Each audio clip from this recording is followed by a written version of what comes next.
안녕하세요. 저는 60대 남자입니다. 저도 한때는 단란한 가정을 이루고 살던 남자였습니다. 눈에 넣어도 아프지 않을 딸아이와 저만 바라보던 아내가 있었는데 20년 전 갑작스런 교통사고로 세상을 떠나게 되었습니다. 알고 보니 상대방의 졸음운전이라고 하더군요. 고속도로에서 터진 큰 사고라 뉴스에도 나왔었습니다. 그 당시 저는 처음에 사고 전화를 받고도 그 사실을 믿지 못했습니다. 그날은 사실 일주일 만에 아내와 딸을 보는 날이었기 때문이죠. 제가 일주일간 출장을 간다고 하자 아내는 친정에 갔다가 돌아온다며 집을 나갔었고, 제 출장이 끝나고 돌아올 때 맞춰서 장인께서 차로 데려다 주다가 사고가 난 것입니다. 언제나 제가 돌아오기 전에 항상 먼저 집에 들어와 이것저것 미리 준비해줬던 아내였는데, 그날따라 아내가 유독 늦는다는 생각이 들었습니다. 그 찰나 병원에서 연락 온 갑작스런 사고 전화에 하늘이 무너져 내렸습니다. 저는 머릿속이 새하얗게 미친 사람 마냥 아무 생각도 없이 집을 바로 뛰쳐나와 무작정 병원에 도착했을 때는 이미 싸늘하게 식어있는 딸 아이와 아내의 모습이었습니다. 다행스럽게도 장인께서는 생명은 건지셨으나 장애가 남으셨고, 무엇보다 몸의 장애보다 마음이 죽은 상태가 되셨습니다. 자신이 그날 딸아이와 손녀를 데리고 바래다 준다고만 하지 않았어도 이렇게 되지 않았을 거라며 큰 죄책감에 시달리셨고, 장례식장에서 힘든 몸으로 기어이 휠체어를 타고 오셔서는 끊임없이 펑펑 우시던 장인어른. 그게 그렇게 충격이셨는지 얼마 안 가 장인께서도 따라서 돌아가시고 장모도 돌아가셨죠. 그 뒤로 처가의 재산을 제가 물려받았지만 저 또한 그다지 삶의 의욕 자체가 별로 없었습니다. 다니고 있던 회사도 그만두었고, 그 뒤로는 집안에 하루 종일 틀어박힌 채로만 지내는 삶이 계속 이어졌습니다.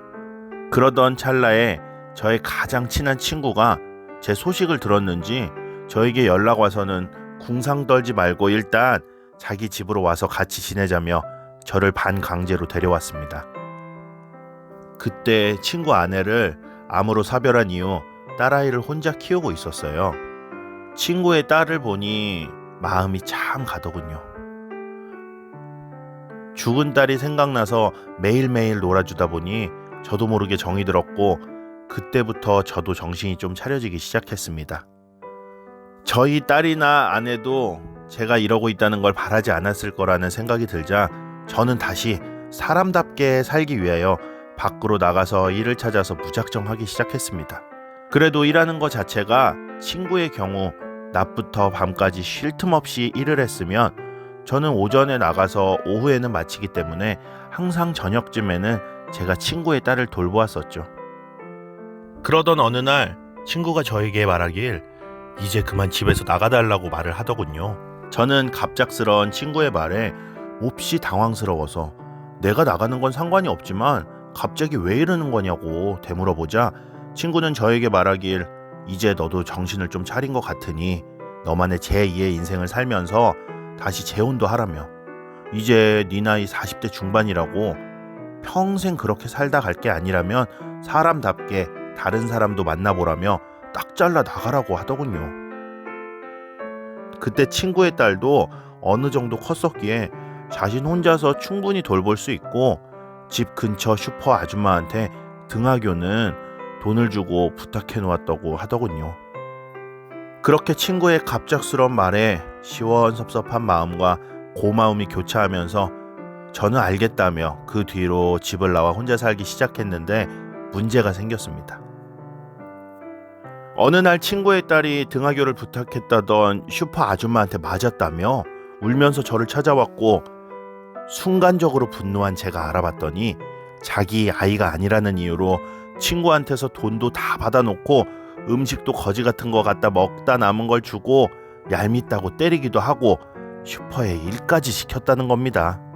친구도 잘 돌봐줄 거라 믿었던 아줌마가 그렇게 나오자 어쩔 수 없이 저에게 다시 딸 아이를 맡겼고, 저도 기꺼이 딸 아이를 돌보며 살아갔었죠. 그렇게 세월이 흘러 저도 다른 여자를 만나기도 했지만 영 마음이 가질 않더군요. 그저 친구 딸을 제 딸아이처럼 여기며 소중히 아끼고 사는 것만이 저의 유일한 낙이었습니다. 딸아이는 어릴 적부터도 저를 정말 잘 따라줬고 저한테 줄곧 농담인지 진담인지 자기가 크면 아저씨랑 결혼할 거라고 말하기도 하였으며 자기 친아빠한테 혼난 날이면 저한테 안겨서 울던 아이였었죠. 그렇게 친한 친구 딸이 점차 자라나서 어느덧 아이에서 소녀로, 소녀에서 여자가 되기까지는 그리 긴 시간이 걸린 것 같진 않았습니다. 정말 돌이켜보면 눈 깜짝할 사이에 어엿한 숙녀의 여자가 된 그 아이를 보며 저는 행복했습니다. 그리고 친구 딸아이가 시집을 가던 날 저를 찾아와서 정말 그동안 감사했다고, 아저씨는 아빠와 같기도 하고 솔직히 남자로도 느껴졌었다며 저에게 여운이 남는 듯한 말을 남기고 떠나가더군요. 사실 친구 딸이 성인이 되고 나서는 저에게 가끔 선을 넘는 듯한, 떠보는 듯한 말들이나 행동을 해서 제가 피해 다닌 게 1년 정도 있었습니다. 처음에는 정말 장난이 지나치다고 생각했는데 그걸로 제가 진지하게 뭐라고 하니 진심이라는 말을 담아 재차 말하길래 제가 깜짝 놀라 세상에 천벌받을 소리 말라며 그 이후로 제가 1년 가까이 피해 다니다 보니 친구의 딸은 저에게 2번 다시 그런 말 안 할 테니까 그냥 예전처럼 자기를 피하지 말고 좋게 지냈으면 좋겠다고 말하더군요. 이미 그때부터 저도 친구의 딸아이와 같이 있는 게 어색해지기 시작했기에 정말 필요한 만남이거나 친구를 동반한 만남 아니면 본 적이 없을 정도였습니다. 그렇게 딸처럼 생각했던 아이가 지금은 다 커서 시집을 가는 모습을 보니 하늘나라에 있는 딸 모습도 생각이 나고 많은 감정이 들었는데 몇 년도 채 되지 않아 어느 날 큰 사건이 터지게 됩니다. 시집을 가게 된 친구 딸 남편이 폭력을 행사하다 머리를 때려서 친구 딸은 후천적 지능장애가 오게 된 그런 사건이죠. 엄청나게 바보가 된 것은 아니지만 그 이후로 총명했던 친구의 딸아이는 직장도 제대로 못 다닐 정도로 말도 어눌해졌고 사고 능력도 좀 많이 떨어지게 되었습니다. 결국 터지고 나서야 그 남편과 이혼을 하게 되었고 남편은 별다른 처벌조차 제대로 받지 않았습니다. 그저 집행유예로 실형조차 살지 않는 판결이 나자 친구 녀석은 피눈물을 흘렸습니다. 몇 년 만에 다시 만난 친구 딸의 얼굴을 보자 저도 모르게 눈물이 나더군요.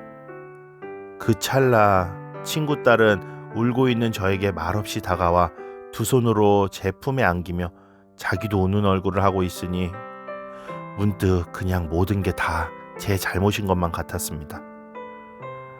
그때부터 저는 지적 능력이 떨어진 그 아이를 위해서 매일같이 데리고 다니면서 챙기기 시작했네요. 그렇게 챙기면서 하루하루를 보내는데 어느 날부터인가 친구의 딸은 저에게 나는 아저씨가 정말 좋다고, 그러니 나랑 언제 결혼할 거냐며 어릴 적에 저에게 했던 말을 또다시 나에게 하는 모습을 보게 되자 참으로 난감했습니다. 아니나 다를까 며칠 뒤 친구가 저를 찾아오더니 하는 말이 자기 딸과 결혼해주면 좋겠다고 말을 하더군요.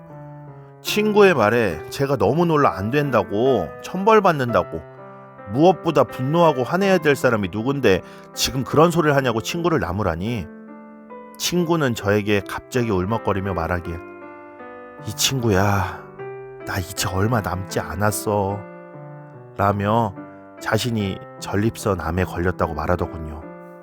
자기가 가면 아이를 돌봐줄 사람이 이젠 저뿐이라고, 그리고 딸아이가 맨날 집에 오면 저의 이야기만 하고 저와 결혼하고 싶다는 말을 계속한다고 그러니 내 부탁을 좀 들어달라고. 사실 친구는 딸아이가 시집가기 전에 저를 좋아했던 걸 이미 알고 있다고 하더군요. 그땐 자기도 안 될 일이라고 생각해서 딸아이에게 단호하게 말했고 저도 딸아이를 피하는 모습을 보았기에 순리대로 간 거라 생각했는데 어찌 보면 자신이 그걸 막아섰기에 딸아이가 저렇게 된 것만 같다며 제발 부탁이니 자신이 가면 딸아이와 행복하게 살았으면 좋겠다고. 비록 이젠 정상적인 아이도 아니고 지적 능력도 떨어지지만, 그리고 생각해보라고, 이혼한 여자애를, 그것도 정신이 온전치 못한 부모도 없는 여자를 도대체 누가 데려가겠냐고. 친구야, 정말 미안하지만 살아생전 마지막 부탁이야 라며 제 손을 잡고 간절하게 말하는 친구의 모습에 저는 선뜻 거절을 못하고 일단 고민해보겠다고 말을 했습니다. 그 뒤로 그렇게 저는 집에 돌아와 있는 동안 수많은 고민을 하며 그동안 딸처럼 여긴 아이를 어떻게 아내처럼 여길 수 있을까 라고 고민을 하고 있었네요. 저는 아내와 딸아이가 있는 납골당에 찾아가서 기도도 해보고 그랬습니다.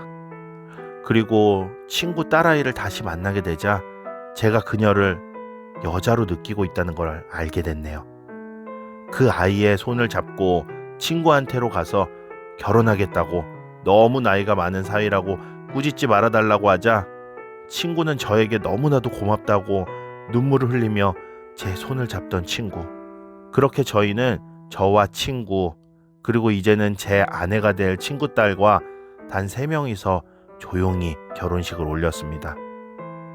그리고 4달 뒤에 친구는 하늘나라로 떠났네요. 하늘나라 가는 그 순간에도 저에게 미안하다고, 고맙다며 딸아이를 잘 부탁한다는 말만 남기고요. 그렇게 새롭게 제 아내가 된 그 아이는 여전히 혼자서 많은 일들을 하지 못하지만 그래도 항상 저를 위해 챙기려고 노력합니다. 저도 그동안 자식처럼 보아왔던 그 여자아이가 제 아내라는 게 아직도 어색하긴 하지만 한편으로는 너무 아름답다고 느끼며 제가 가는 그날까지 아내에게 최선을 다하고 싶네요.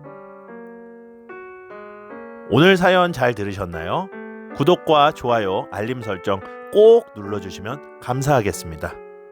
사연 배달은 계속된다. 사연의 민족.